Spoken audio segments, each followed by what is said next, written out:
ભ્રષ્ટાચાર મુક્ત શાસનની મોટી વાત કરનારા ભાજપના કુશાસન, ભ્રષ્ટાચાર અને ગેરવહીવટની વિગતો બહાર આવી રહી છે. હાલમાં જ ભાજપ શાસિત વેરાવળની નગરપાલિકામાં જ ભ્રષ્ટાચાર થયો હોવાનું સામે આવ્યું છે, જેમાં ભાજપના જ પૂર્વ પાલિકા પ્રમુખ પિયુષ ફોફંડીએ તપાસની માંગ કરી છે.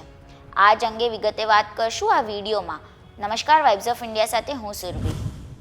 વેરાવળ નગરપાલિકામાં ભ્રષ્ટાચાર ચરમસીમા પર છે.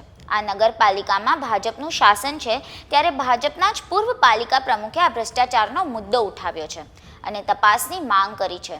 ટેન્ડર પ્રક્રિયામાં ગેરરીતિ, ટીપીઆઈ એજન્સી દ્વારા ગેરરીતિ સહિત કરોડોના ભ્રષ્ટાચારના આક્ષેપ છે. ત્યારે આ અંગે કલેક્ટર, ભાવનગર મ્યુનિસિપલ કમિશનર સહિતને પત્ર પણ લખવામાં આવ્યો છે. મનીષ રૂપારેલિયા નામની કન્સલ્ટન્સીએ 30 લાખ પરત ચૂકવ્યા નથી.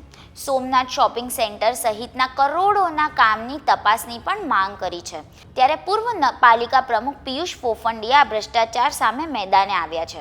સાંભળો તેમણે શું કહ્યું. વેરાવળ નગરપાલિકામાં મનીષ રૂપારેલિયા નામની એજન્સી છે અને એ એજન્સી ખોટી રીતે ટેન્ડરો બનાવે છે. ખોટી રીતે નગરપાલિકાના જે ટેન્ડરો બહાર પાડ્યા છે એ નગરપાલિકાની શું કહેવાય ઓડિટોરિયમની જગ્યા માટે 30 લાખ રૂપિયાનું એણે ફી લીધેલી છે. જે ટેન્ડર કેન્સલ થયું, ટેન્ડરની ફી પણ કેન્સલ થઈ અને એ 30 લાખ રૂપિયા નગરપાલિકાને પરત આપેલા નથી. એટલે એના માટે ભાવનગર મ્યુનિસિપલ કમિશનરમાં મનીષ રૂપારેલિયા વિરુદ્ધ લેટર કરવા માટે કેટલા સમય પહેલા આ ફી ચૂકવેલી છે? 2 થી 2.5 વર્ષ થઈ ગયા.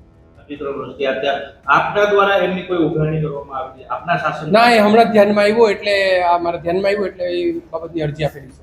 બીજું આપણે કંઈક ટેન્ડરોના કૌભાંડ બાબતે પણ ટેન્ડરોના કૌભાંડ બાબતે હમણાં જાહેરમાં આવ્યું હતું કે 7 એજન્સીઓએ અરજી આપેલી છે. એના સંદર્ભમાં આવી રીતે ખોટું ન થાય તે માટે યોગ્ય બધા લોકો ટેન્ડર ભરી શકે એના માટે એક અરજી આપેલી હતી.